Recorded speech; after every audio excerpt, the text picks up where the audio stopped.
programmation de ce 17 janvier vous est donc présentée par Mickaël Texier. Et au sommaire, on commence avec le Cross Ouest France de ce week-end qui se prépare. Et oui, c'est un record. Près de 14 000 coureurs vont s'affronter samedi et dimanche à l'Arche de la Nature. Dernier préparatif ce vendredi.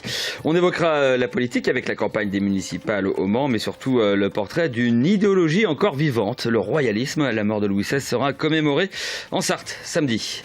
On restera aussi dans l'histoire avec la visite du bunker de la rue Chanzy au Mans. Une association souhaite l'ouvrir au public. Enfin, la Croix-Rouge de Sablé-sur-Sarthe a ouvert un nouvel hôtel social. Reportage sur place à la fin de ce journal.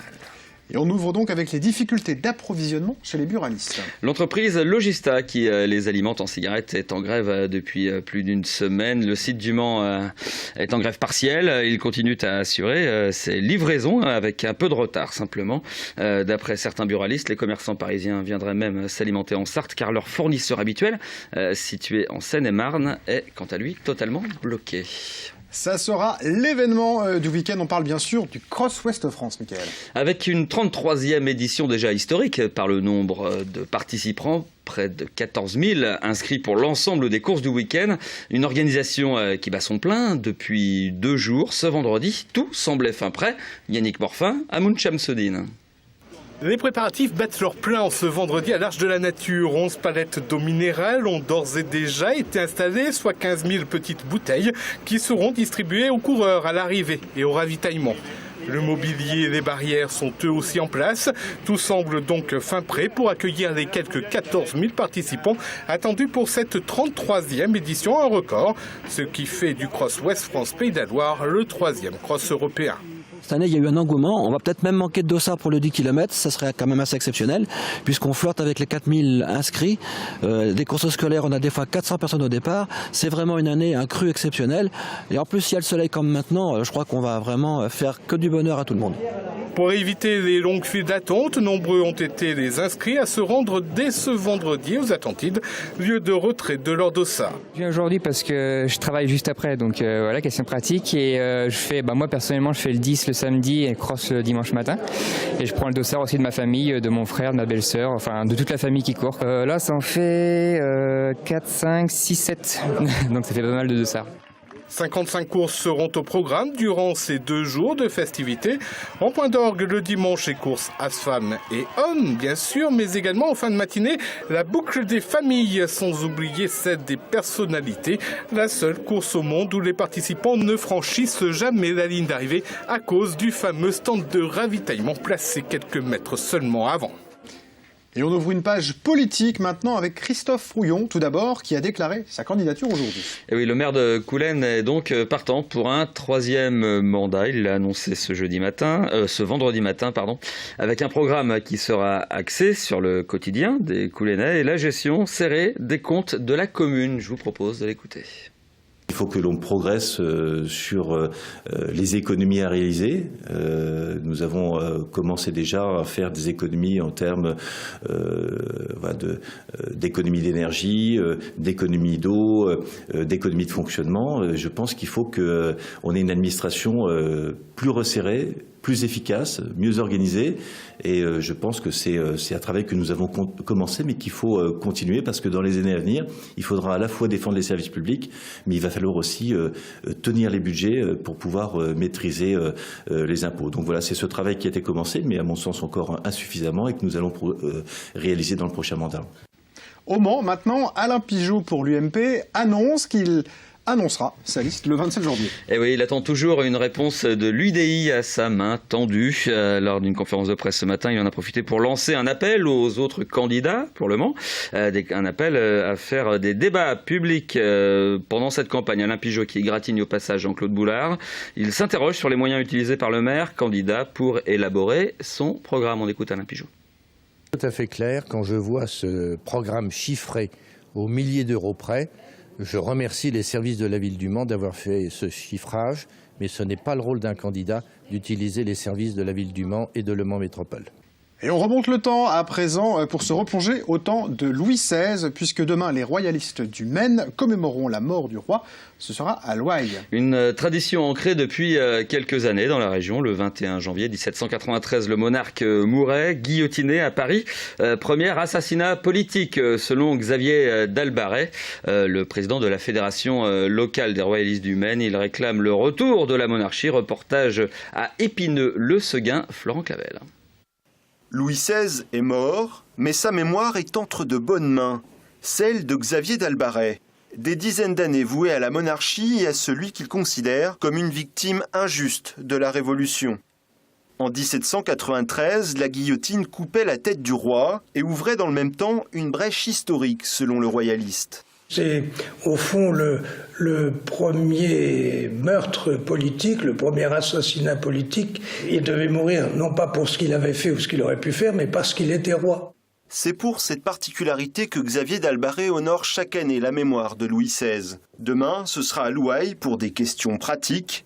Au programme, messes et conférences, Louis XVI face au totalitarisme de la Révolution. Une commémoration qui fait partie d'un militantisme qu'il pratique depuis l'âge de 14 ans. Nous défendons, par exemple, les valeurs de la famille traditionnelle, un homme, une femme, des enfants. Nous défendons le rappel des valeurs chrétiennes sur lesquelles a été bâtie la France. Nous voulons une nation française, un État français indépendant. Nous récusons l'Europe telle qu'elle est conçue à l'heure actuelle. Et un rêve absolu, le retour de la monarchie en France, avec ou sans château, tant que le pouvoir est là. Il faut que les forces vives de la nation soient représentées devant une autorité supérieure qui, en l'espèce, serait le roi. Dans les monarchies actuelles, celle qui se rapprocherait le plus, c'est une toute petite principauté, c'est Liechtenstein, si on veut. Voilà, ça c'est encore un prince qui gouverne. Xavier d'Albaret retrouvera Louis XVI et ses militants dès demain, en souvenir du temps où ses ancêtres pouvaient encore crier « Vive le roi ». En bref, maintenant, une voiture de la BAC du Mans impliquée dans un accident de la circulation. Et oui, cela s'est passé vers 23h30 jeudi soir sur le boulevard de Morieux. Gyrophares et 2 tons allumés, les policiers rejoignaient le centre-ville du Mans où ils étaient appelés pour un vol. Ils ont percuté un particulier au volant de sa voiture venant, lui, de la gare. Ce dernier a été transporté à l'hôpital dans un état grave. Une enquête a été diligentée par le parquet du Mans pour connaître les circonstances de l'accident. C'est finalement lundi que le tribunal administratif de Nantes doit rendre sa décision sur le nouveau système de collecte des déchets en Vallée du Loir. Le référé suspension déposé par un collectif d'opposants du Val-de-Loire devait initialement être examiné ce vendredi. Un bunker de la Seconde Guerre mondiale va ouvrir ses portes au public au Mans.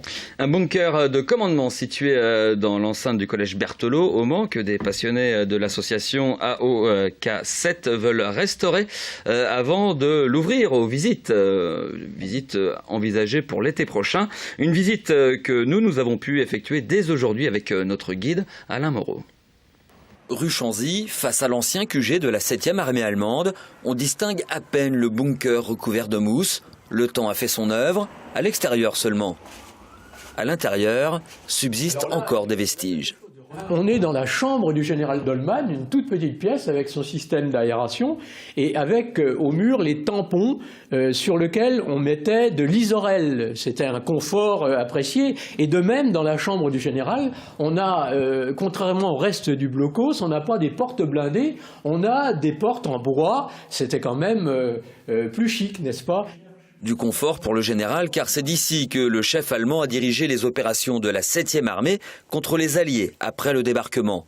Un blocos érigé en 1943 au confort spartiate mais fonctionnel, où l'on peut voir encore aujourd'hui des éléments du système de ventilation fabriqué par une entreprise allemande, des installations aussi électriques ainsi que les portes blindées en parfait état. Un bunker aux murs épais, destiné à protéger l'état-major, un édifice quasi indestructible. Ils ont balancé des grenades, ils ont tiré au bazooka, toutes les vitres du quartier sont descendues, mais le bunker n'était même pas entamé, il n'y avait rien à faire. C'est seulement quand il a décidé de se rendre que l'officier allemand qui s'était réfugié a ouvert le bunker, a dit bon, drapeau blanc, je me rends. Monument quasi oublié depuis le 7 août 1944 et le départ du dernier commandant allemand la veille de la libération du Mans. Aujourd'hui, des passionnés souhaitent rouvrir les portes de l'histoire militaire en rendant le bunker accessible au public. Les premières visites devraient avoir lieu courant de l'été 2014. Et on prend la route de Sablé-sur-Sarthe maintenant à la découverte d'un nouvel hôtel social de la Croix-Rouge. L'ancien n'était plus aux normes, il avait dû fermer ses portes il y a 3 ans. Aujourd'hui, 25 bénéficiaires peuvent être hébergés dans des locaux plus grands, plus lumineux, plus modernes. Émilien David s'est rendu sur place. Ngoï Kanyama-Tito alterne chaque jour entre hébergement d'urgence et la rue. Depuis 2 jours, il s'est posé au nouvel hôtel social de la Croix-Rouge. Il y trouve une chambre chauffée, spacieuse, individuelle et propre. Il y a des conditions qui permettent à un homme de bien vivre, quoi. L'installation flambant neuve est d'un niveau bien supérieur à l'ancien bâtiment qui n'était plus aux normes. Plus grand, plus lumineux et en meilleur état, les conditions d'accueil se sont améliorées. Les bénéficiaires sont plus détendus, les travailleurs sociaux aussi. On travaille avec des publics qui sont en difficulté, donc qui ne sont pas forcément toujours très bien dans leur peau, dans leur tête. Et donc là, les échanges se font plus facilement. Quand on a une remarque à faire sur l'accompagnement, enfin au niveau de l'accompagnement, tout ça, les gens sont beaucoup plus réceptifs, parce qu'on est dans un environnement plus serein. L'hôtel social compte 3 chambres d'hébergement d'urgence pour les SDF et 9 logements pour les hébergements de 4 mois maximum. Au total, 25 personnes peuvent y dormir chaque nuit. C'est 9 de plus que dans l'ancien bâtiment, mais la demande reste supérieure à l'offre. L'hôtel social affiche complet depuis son ouverture. Un mot de basket maintenant pour terminer ce journal avec le tirage ce vendredi des 8e de finale de la Coupe de France. Et oui, après Poitiers mercredi, les Manceaux affronteront un autre pensionnaire de Pro B, Boulazac. Le match aura lieu en Dordogne le mercredi 5 février prochain. En attendant, le MSB sera opposé à Nanterre, le champion de France en titre, ce samedi à 20h en Terres. Vous retrouverez le résumé lundi dans Prolongation sur LMTV avec Yannick Morfin qui recevra Kevin Mendy, un des ailiers Manceaux. Et voilà, c'est la fin de cette édition. Reste avec nous. Dans un instant, on revient bien sûr avec l'actu vue par les politiques, juste après la météo de Romuald Besson. A tout de suite.